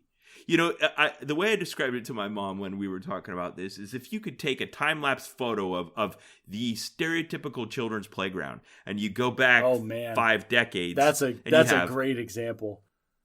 You have merry-go-rounds and tall metal slides and teeter-totters, and it's just a death trap. I remember when I was in elementary school, we had a 25-foot tall solid steel twisty slide that would be at least 250 degrees in direct sunlight in Arizona. That was the coolest toy on the playground. It was so and everybody got hurt. Everybody got hurt. Yes. So probably for good reason, those have gone away. But it hasn't stopped. My mom was a school teacher until she just retired a couple years ago, and she was talking about some of the duties she would have to do as playground monitor. And it's gotten to the point now where they won't even let children of different ages play on the same equipment at the same time. So if you continue this time lapse from 50 years ago today, you would see the playground, the number of pieces of equipment on the playground decreasing, the height of the slides getting shorter, the height of the swings getting shorter, certain pieces disappearing, other pieces appearing. If you could project that into the future, all of a sudden we'd have like a giant rubberized surface with like colored circles painted on the ground. You're doing that uphill both ways thing that we were talking about earlier. Yes, but it's happening. And we'd be like, all right, you kids can only play in this colored circle, and you can't touch the kids that are playing in that colored circle, and you also can't touch each other. Like, where does it stop? Do you see one of the new one of the new Star Trek movies, one of the reboot movie, the original one, where they were showing Spock when he was growing up, going through Vulcan school? Yes. And each child was in an individual pit in this giant dark room being lectured by surrounded by facts. Yes. Like, that's what school is going to be. We're just going to isolate each individual child and like pour the knowledge into their head, and they'll never be subjected to bullying. No possible way that they could be emotionally or physically harmed because they're just in their protected little sphere of learning, and it's going to be great. I go outside and do something fun almost every single day, and my kids would be happy to go a week without going outside. Dude, outside sucks. Like, I don't know. Like, come back inside. We've got cool stuff now. Well, today it was 68 degrees and sunny, and I went and did a round of disc golf, and it was glorious. Glorious. I had 2 birdies. It was just beautiful and serene, and I absolutely loved it. It was the best thing I did all day. So I try to still maintain my physical activity. Like, I do like going outside. I like going out and getting a good run in. I like doing physical things. But at the same time, like, I'm a very indoorsy person, and maybe that's because I grew up in a ridiculously oppressively hot state. But I don't blame my kids if they want to take some of their glorious technology that they are now growing up with and just kind of sit inside and chill. So you mentioned how you transitioned from being in the military and having all these stupid rules to be on the outside where there aren't quite as many or there's ways around them. But you also transitioned from a career working for the government in one way to a career working for the government in another way. Did you not have anything come to mind as far as related to tax law and all of the rules surrounding that? Oh, most tax law is insanely complicated and stupid for the worst reasons that you can possibly imagine. Like, don't get me started on it, man. So for the military, we have our base reasons like good order and discipline and, uniformity, saving costs. What are the reasons behind tax law? My boss has a good explanation for this, and it's follow the money. Because tax law is directly related to money. Okay, here for an example. Oh, Lord, this is going to get really boring really fast. Let me try to boil it down. So every January, if you are a service professional in the world, you have received a random form from your customers, and you may or may not know why. You get this form called a 1099, and it has a number on it, and that number is how much you were paid by that person this year. So here's the thing, Ben. Why? Who cares? Why is there a requirement for businesses to send out these forms saying, hey, remember all that money I gave you last year? Well, this is how much it adds up to. And then finger guns, and that's it. Okay. So here's the thing. What it boils down to is the government got sick. This is the way I explain it to my clients. Like, the IRS got sick of businesses claiming like, oh yeah, I paid like all of these people for like consulting and like services, and this guy painted my house, and this guy cut all the grass, and these are all valid business expenses. So I'm going to deduct those from my taxes. And then the IRS not seeing any of that money being claimed as income, presumably by the people that did these things. So they said, we're sick of trying to go after random mom and pop shops out in the world. So businesses, listen up. If you don't fill out a form and say, this is exactly how much I paid you, Mr. Guy who painted my house, here's your name, here's your social security number, and here's your address, then we're not going to let you deduct this expense. It's not a valid business expense unless you report it to both us and then provide a copy to that person. Because now the IRS on their side, it's like, I've got all these business expenses and I've got an identification number that I can point at and say like, hey, you Mr. House Painting Guy, you got a 1099 from whoever for painting his house. But the numbers on your tax return don't match up with the numbers on this form. What's up with that? You owe us some money. That was a pretty interesting way to show following the money. That's just one of like a million examples. And the problem is, this is my biggest problem with U.S. tax law, is that none of it is consistent. That is the underlying rule, is like the money is important, but like, oh, if we're talking about this deduction, then it phases out at these different ranges depending on if you're married or if you're not. Oh, but if we're talking about this other deduction, it only phases out if you are in the service industry that's specifically like accounting or medicine, but not if you're a plumber or if you're like a construction worker. And then the numbers are different depending on if you have 2 kids or 3 kids. And it's an unknowable quantity of rules that I have to enforce every year, and it just drives me nuts. Yeah. Good luck with that. That's why I get paid the big bucks, Ben. So, having been around the world, I see examples of driving, and in some places, some of the things they do make a lot of sense, and we don't have those rules here, and sometimes we have rules that are stupid here. One, in Germany, it was mandatory to do what's called the zipper merge. Yes, that should be a law here. Respect the zipper. I think so, too. Yeah. And you're supposed to utilize every lane up until the last possible moment. Oh. So, because over there, the roads aren't sufficient capacity that if you have a blockage ahead and people do that thing where they merge too early and then there's just a big empty lane and the merge hasn't occurred left, and then you get that weird thing where people get road rage because someone's driving past them, you're required to utilize the lane up until the moment when it terminates, and then you have to do a 1-for-1 zipper. And it's just the perfect system for doing this. I don't know why we don't have this. No, because this is America, and we have enough space to stretch everything out. I'm in the 5th or 6th largest city in Phoenix, and if there is a freeway that's congested more than an hour a day, they just slap more lanes on it. Have you ever been a place where you go somewhere new and maybe they knew the construction was going on, they have the merge ahead, and you get past the line of cars before you realize you were supposed to have merged already, and now you have to awkwardly try to get in? So what do you do at that point? Do you go all the way up to the front and just be like, whatever, I'm getting in, or you try to get in once you realize it? The instant that I see that safety orange blocking my lane, I'm trying to merge. I don't care if I'm 3 miles back. If I see the blinking lights or whatever, the first indication that I am aware that this lane is going to end, I am merging as soon as possible. And then I have a good memory, so I will never be in that lane again in these circumstances. And then I curse out everybody in the future when I'm driving in the lane that doesn't terminate and they're in the one that does. Yeah, I wish we just required full lane utilization and zipper merge, and all the problems Ben, are solved. we can't figure out four-way stops in America. This is the United States of America. We can't figure out roundabouts either. Let's talk about bad driving, because this is rife with stupid rules that exist because everybody, one person. What are some other stupid rules?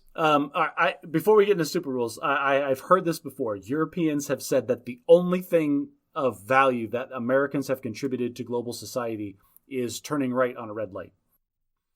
Yeah, that's one where why are we waiting at this red light when there's no need? Right turns are low risk. Go ahead and go. Yes. I may or may not have accidentally made left turns at red lights in the same circumstances, but that cannot be proved. So the stupid rule part of that is the places where it's not permitted and there's no reason why not. Clovis, New Mexico, where I used to live and work. In the middle of the night, because I worked night shift, I'd get off of work at 2 a.m. and I would drive home, and there would be a intersection with a light. There was 2 traffic lights in the whole town. And it was timed instead of censored. It's 2 a.m. I am the only person awake for miles in any direction. But I've got to wait for this light to turn green because I know there's a cop somewhere that's going to throw me in jail if I don't. Uh-huh. Stupid rule. Oh, I'm with you on that. I will ignore that rule in those situations. I mean, red lights are I get what traffic lights are for, but I don't think they're infallible or immutable. Have you ever had that experience in life where you pull up behind someone and the traffic light is obviously malfunctioning, and it takes about 3 or 4 cycles of it not turning green for one direction before people start going, wait a minute, is this light ever going to change for me? And then you see how ingrained it is in people that they have to follow the rules. Now, for the first one, this is the interesting idea with this, because this happened to me probably a month ago. There was a malfunctioning light that just was never turning green, and there was a ton of traffic. This was I live in a town where there's only 2 ways out of the town, and both of them involve getting on the freeway and going south.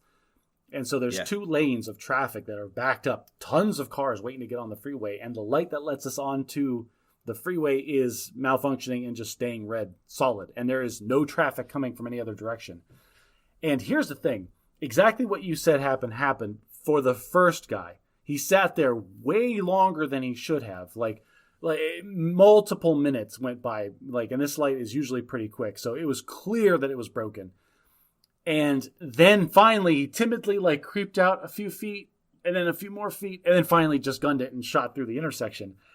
And then after that, the first guy, like you said, hesitated. The dam is broken. And everybody's just the light must be broken. And so everybody that comes up behind him is just treating it like a 4-way stop and blowing right through that light. As they should. As they should. And I think this is a good litmus test for whether or not a rule is stupid. Like, what is the consequence if you break it? Well, the consequence of disobeying a red light could be death, depending on the circumstances of the traffic. Okay, you just reminded me of 2 rules in the military I want to go back a bit. One is some branches of service are never allowed to carry an umbrella. I guess they decided that doesn't look uniform. The Air Force is, but the only person in the Marine Corps that's allowed to carry an umbrella is the guy standing behind the president. Really? Huh. He could hold it out over the president's head. Other than that, not. When I was in a joint assignment where we had Army, Navy, Air Force, and Marines all working together at the same office, we had a change of command, and we were in the formation where you stand there and salute the new boss and the old boss. So we had to go to the practice in the hangar on the other side of the base, and we weren't allowed to bring our cars. And for whatever reason, we couldn't take the bus, and it was raining. And I was carrying an umbrella, and I looked over at my Army and Marine counterparts who were in their service dress and were getting rained on. I'm like, why didn't you guys bring an umbrella? And they're like, we're not allowed. Like, wow, that's one more way your service sucks and mine makes sense. Yeah. So we have these things like you were talking about with the traffic lights.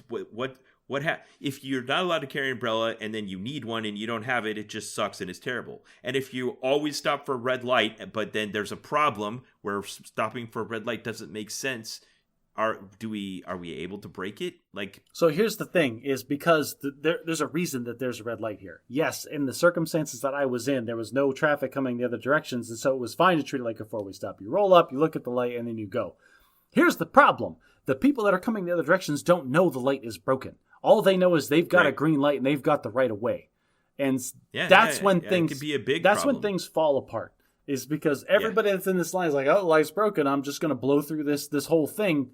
But the other people don't know that. That's why lights are supposed to fail closed. Like, if something goes wrong in the circuit, they're programmed to be like, all right, I don't know what's going on. All 4 directions are a 4-way stop now. And we'll let the people sort it out. Now, the way this thing failed, I guess, is the car sensor for where we were sitting was broken and was not reporting its broken state to the computer. I see. But have you ever seen one of those horrific videos on the internet where, like, someone pulls up to a train crossing, the lights flash, the gates go down, no train comes, then the gates go back up, and then as soon as the gates are up and the lights stop, then a train goes by at like 100 miles an hour? No, I see the videos where the lights are flashing and the gates are down, and there's some moron that's trying to get his bicycle or his car through them so he could beat the train across the intersection. All right, I'll post an example of each. But yes, those ones are much more frequent. Are you part of a homeowners association? I am part of a homeowners association. Those things are rife with stupid rules. What ones do you have for that? I get a notice from the homeowners association at least twice a year. Because for what, Josh? So my homeowners association, one, requires that I have X number of bushes in my yard at all times that are well maintained and cared for. No, they count the number of bushes in your yard? Including the backyard. Yes. Yes, what? I'm required to have many not topiaries, but like actual green things because we want to maintain a pleasant area. Ben. But are they worried you're going to run out of oxygen? What do they care about your backyard?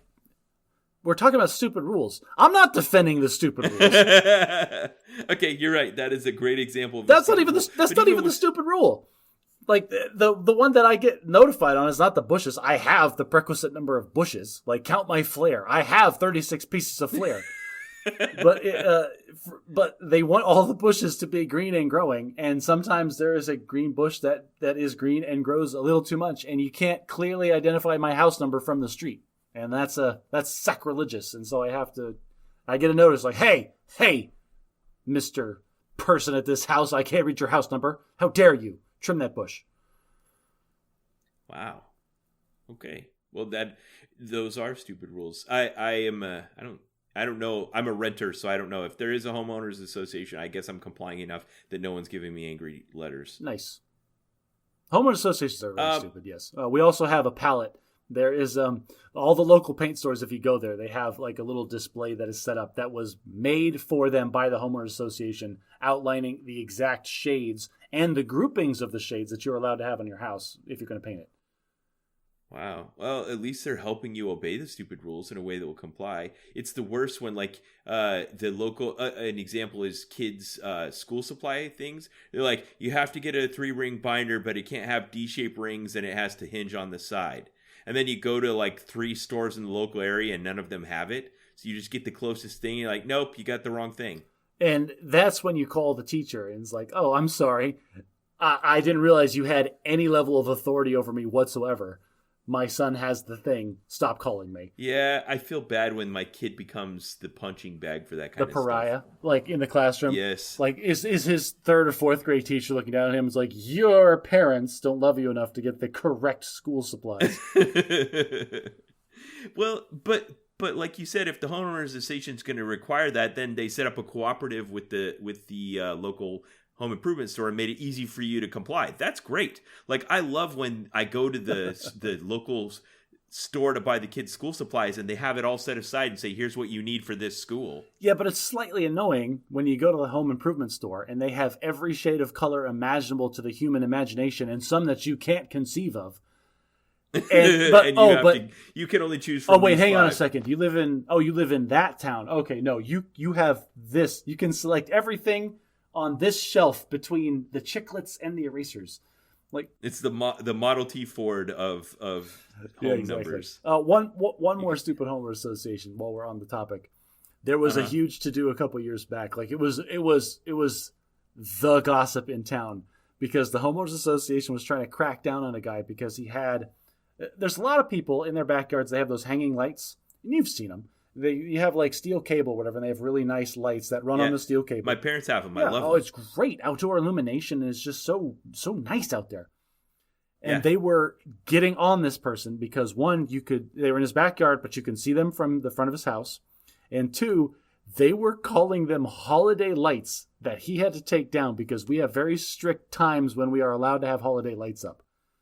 That's an interesting subcategory of stupid rules. It's like, I don't like what you're doing, and there's actually no rule against what you're doing, but it's close enough to something else that's not allowed, so I'm going to call it. Yes, and this is, I would really like to have those lights, but not in my backyard. I want them in my front courtyard. I have a really nice little courtyard area in front of my house. I mean, that's how we got Al Capone.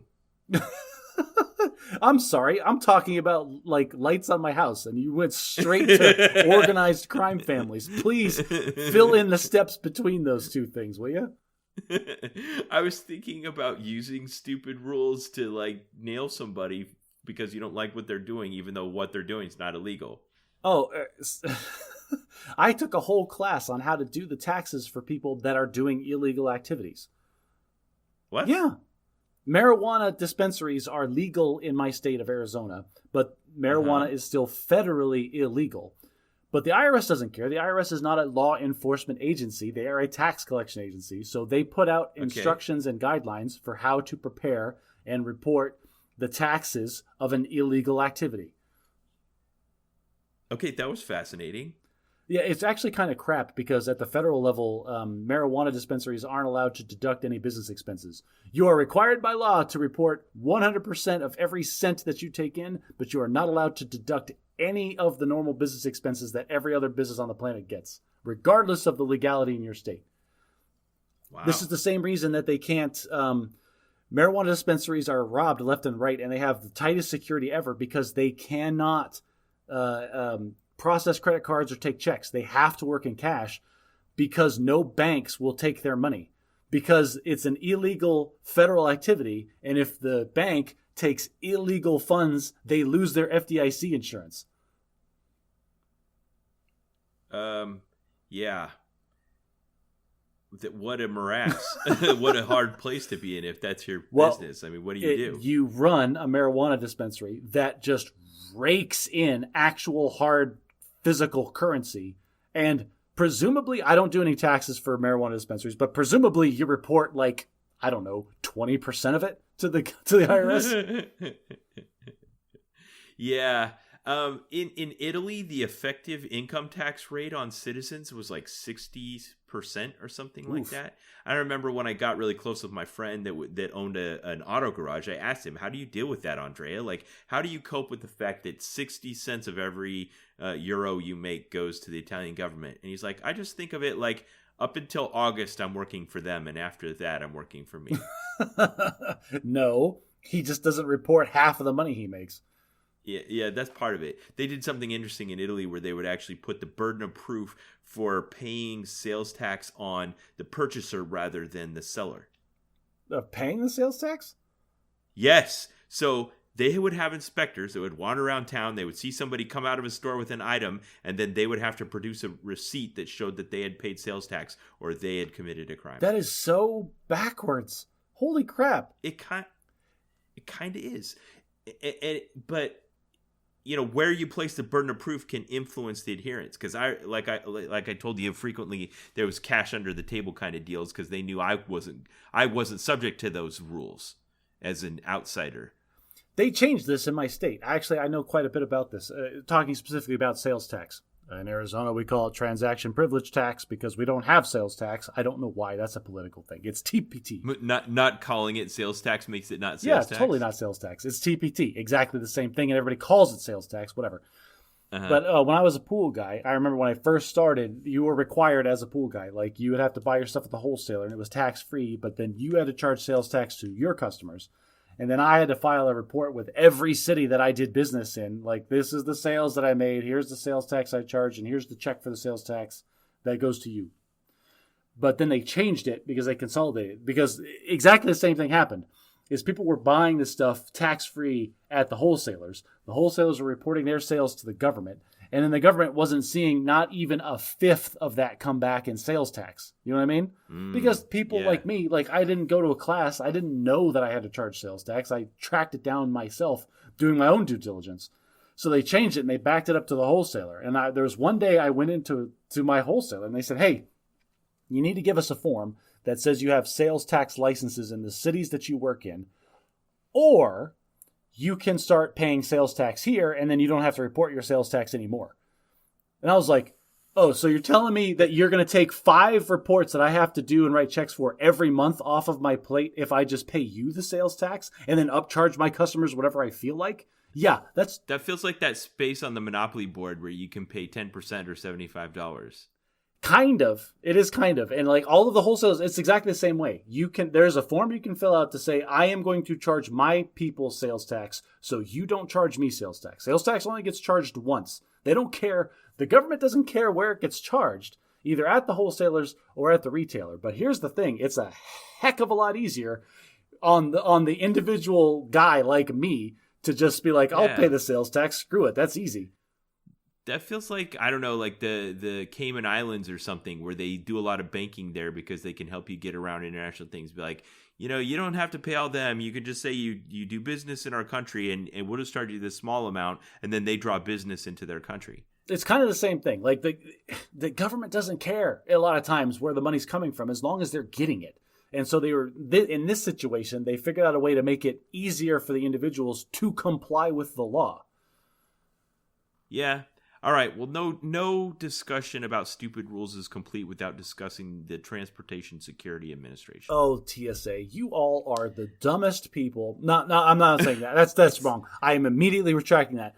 You work for the dumbest bureaucratic organization that exists. September 11th changed the world, but it just got out of control.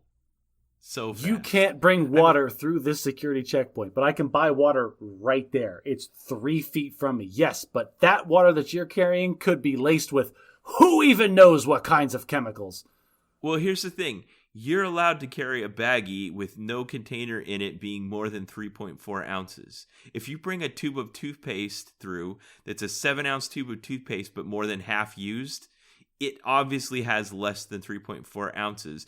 But because it's a 7-ounce tube of toothpaste, it's not allowed. So I'm going to chalk this whole thing up to the idea that the TSA's rules have to be implemented by not the best people in the world. And so they have to make it absolutely black and white in order to there's no defense. There is no discussion. There is no argument to be had at the security checkpoint. You fail to obey the rules, it's going in the trash.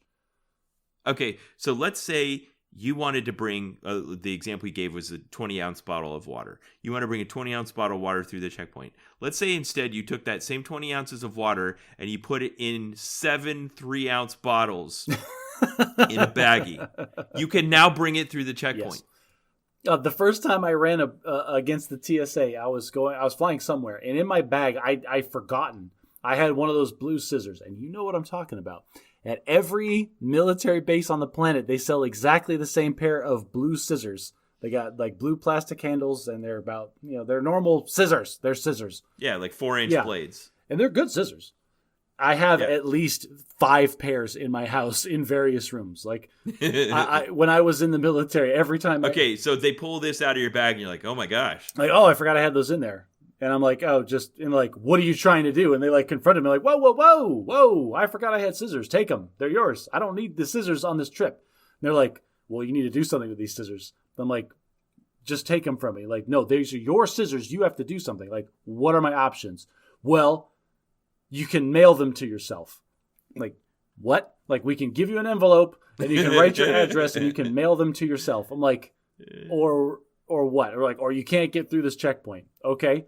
Hand me the scissors. And they handed me the scissors, and I moved my arm 45 degrees and dropped it in the trash. I'm like, I no longer have scissors. Can I go? Yeah. Good. Definitely low opportunity cost there, as opposed to taking on the man. They were expecting you to put up a fight, I think. It sounded like it. Apparently somebody fought really hard for their scissors.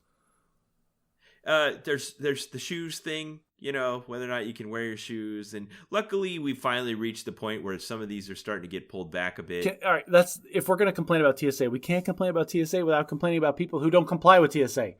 Ladies and gentlemen, TSA has been a thing for almost 20 years now. Well, they existed before that, but you're talking about all the current regulations and increased security precautions. Thanks, Mr. Technically Correct. Yes, that is what I'm talking about. Listen, stupid guy in line in front of me. Yes, you do have to take your shoes off. Don't argue with him. Don't have a conversation. Don't make him tell you to take your shoes off. Everybody knows this. Everybody knows this. They've got the video playing. You've been in line for 20 minutes. They've told you to take your shoes off 100 times. Take your shoes off. Yeah, and whatever the line between the TSA and the FAA is, I don't even care. I just get so sick of all of it because it feels all the same. Oh, you got to watch the same security video, and they care about whether my tray table's up, and they, and it's just on. And all the rules about that you can't have electronic devices on when the plane's taking off or landing. Like they might, your tiny device that puts out less than a watt of power to deliver music to your ear holes may interfere with the air traffic control and landing systems of this multi-billion-dollar airport. Okay, so let's apply the Chesterton defense principle. I looked this up. I found an article in Scientific American. Do you know how many reported cases there are of any problems with takeoff or landing due to personal electronic devices? In the last 30 years, I'll say zero. Zero. Yeah, but before that, we're talking about phones that were the size of suitcases that had like the broadcasting power to like talk to the moon. I can see those. Not only that, and here's the worst part about having rules like that: how can they even know if I turn off my phone or I turn off my headphones or I turn off my Kindle? They can't know. Is this confession time? It's like my socks in my boots. It's Schrodinger's. It's Schrodinger's electronic device on the airplane. It's Schrodinger's playlist. Ben, I have never, nor will I ever, turn off my headphones or my music when I'm on an airplane. Like, everybody turn off your electronic devices. I just close my eyes, pretend I'm sleeping, and I'm listening to music the whole flight. I don't care. Yep. Yeah. Same.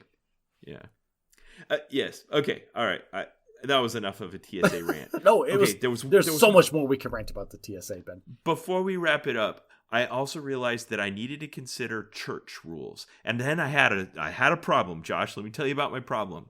So this started off with an article about the military where we mock the military endlessly and we laugh at their silly, outdated, redundant, stupid rules.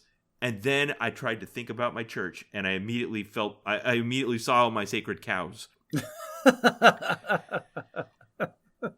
Oh, well, we can't be making fun of the church. All of these are tenets of like the faith that I put into the universe. Like, oh, we can't possibly be poking fun at the weird things that you believe, Ben.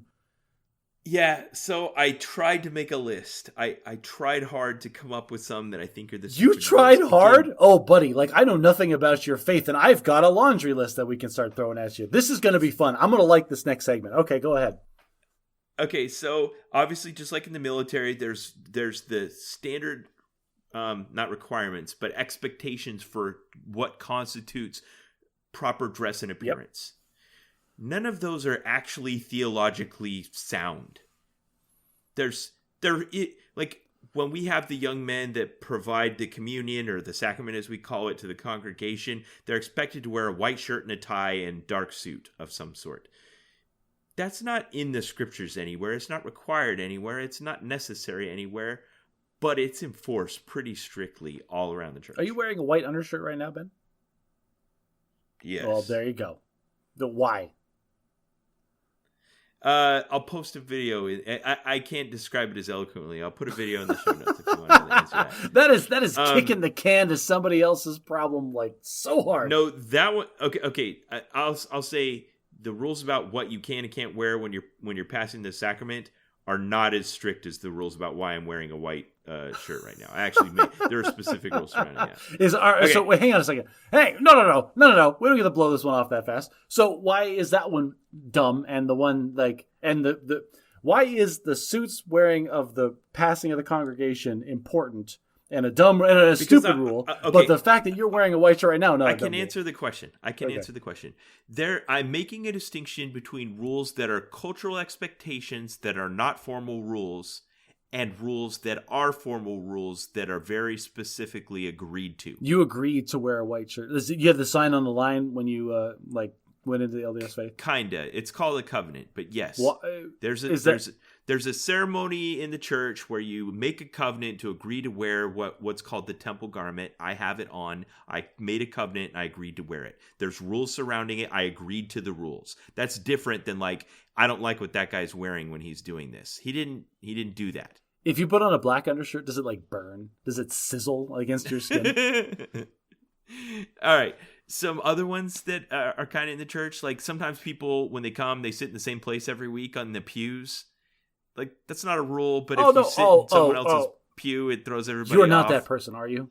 All right, so any kind of environment you go to where you have a set group of people, like formal education is the one. Like, you've been to a bunch of military education things where you go for a week or two and you're going to learn something from a guy.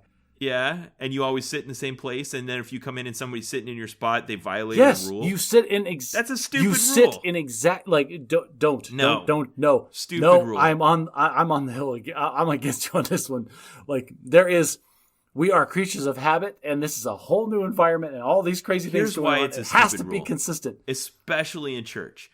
Because in the military environment, it's going to be a homogenous group of people. In church, it fluctuates a little bit week to week. So let's say, for instance, I just had a newborn baby, and we have a tradition, just like they do in a lot of churches. When a new baby comes, you have some kind of ceremony welcoming them to the world in the church. So we'd have a blessing ceremony. And typically, it's traditional that when something like that happens, that any family, extended family in the area comes and attends church with you that day so they could be there for the ceremony. So now my normal footprint of my family in the church increases from 8 to 16 or 20. Well, they sit. Where do they sit? They sit in the transient seats, obviously, because you're going to have these all the time. No, they sit by us, and that displaces someone else. If I come in and someone's sitting in my seat because they're there because their family's blessing their baby, and I get all bent out of shape out of it, everybody's missing the whole point of being in church. That is a stupid rule. I like that rule because I am I have to have some sense of normalcy wherever I go, and I'm going to sit in the same spot. Ben, I order the same food when I go to restaurants. I sit in the same seats. All right, complete this phrase, Josh. Flexibility is... stupid and overrated. No. Flexibility is the key to air power. It's also the key to being a good follower of Christ. I actually say flexibility is the key to air power to people. But I say that, and at the same time, every Wednesday I go to the same pizza joint for food, and I sit in the same chair and I order the same meal. All right, let me tell you some more stupid rules. What constitutes swearing? Oh, do you want me to run off a list? All right, get your... Because swearing is inherently a cultural thing. Yes. And kind of arbitrary. Incredibly arbitrary. All words are arbitrary, Ben. We made up all of these stupid sounds. It's important as a group that we're making an effort to elevate our speech to something holier in respect as we gather in worship of a deity. But you don't need to get bent out of shape if somebody says one of the forbidden words. You are losing a lot of flexibility not having the F word in your active vocabulary. It fits in so many places. At least not at church. I think that's enough sacred cows. Oh, sacred cows? Is that what we're talking about? Yeah. Well, no. We were talking about stupid rules, and I took some time to list a few from my church. Well, I feel like I beat up on the LDS community enough, and the fact that a lot of them are our listeners. I'll let it pass, and we'll just move along then. Okay, so let's go to the bottom line. So I was asking, okay, so we got these stupid rules. Like you said, Chesterton's fence, sometimes you need to ask why they exist and figure it out. Sometimes we're enforcing standards because it's important to standardize things. Like, I don't know if it's important that you standardize what people's house numbers look like, but I guess you could make a justification about, the mailman or the UPS guy, or if there's a fire truck responding or whatever, it's important that people be able to read your house numbers. Like, if we're talking about why stupid rules exist, it boils down to the fact that the rules are created in order to fight entropy. The universe is constantly fighting to destroy us and break us down into the simplest pieces that we can be. And this is just the highest level of trying to maintain order in society, is we have to have these rules. And if the rule is stupid, that is because it is for stupid people. And if you take any population, any statistical population, there's going to be people that are so dumb that they have no right to exist on this earth. And they would get eaten by street sweepers if it wasn't for the rules keeping them safe. And so that's where all these come from, is there are people that are so bad at living, they have to have these rules to maintain their existence. I get it. And there's the slippery slope argument and the opportunity cost argument. It'd be like, well, if we just let anyone in our neighborhood put any house number they want on their house, it would just be crazy. And then nobody would know where anything was. I mean, what's the worst that can happen? That's interesting. I'm going to put up, identical placards of my house number with, different numbers on them. I'm going to have, 10. I'm just going to put them on both sides of my garage. What if they put it up in Comic Sans MS? What if they put it upside down? What if he paints his front door purple? Yeah, all that stuff. Yeah. Okay. So, good order and discipline, safety, decency. Somebody did something stupid and ruined it for everyone. People are dumb and make bad decisions, so we have to protect them from themselves. Why do you hate nuclear surety? Entropy. All these are reasons that all these exist. Audience, here's where I want to end with this. Sometimes they're just stupid rules. Maybe now that you understand Chesterton's fence, you know that it should be torn down. It's outdated, it's redundant, it's unnecessary. So what do you do? So here's 5 things you can do. You can defy the rule. You can appeal the rule. You can consolidate rules. You can gain enough power that the rules are no longer relevant for you, or you can supersede the rules. How are those last two different? I'm trying to think of a good example. I can't. Man, I'm just drawing a blank. What was I thinking? Ben, what were you thinking when you wrote this down?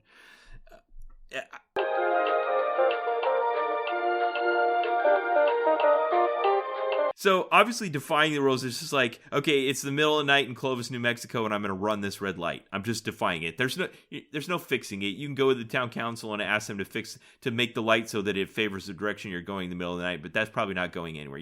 Appealing it's not going to help it. They're not going to consolidate it. You can't gain enough. You can't. I guess you could be a police officer and then you could turn on your lights and go through the intersection. Then technically you're not breaking the rules. That's gaining power. Superseding is red lights no longer apply. I take a helicopter to work. Right. There you go. I could do that. So that's an example of all 5 things in that situation. Nice. Well done, Ben. You might want to edit out that silence. Well, Audience, if anybody's listening, the silence for Ben thinking of that example was 5 full minutes. Like, it was really bad. okay, so I'll put in some elevator music or something.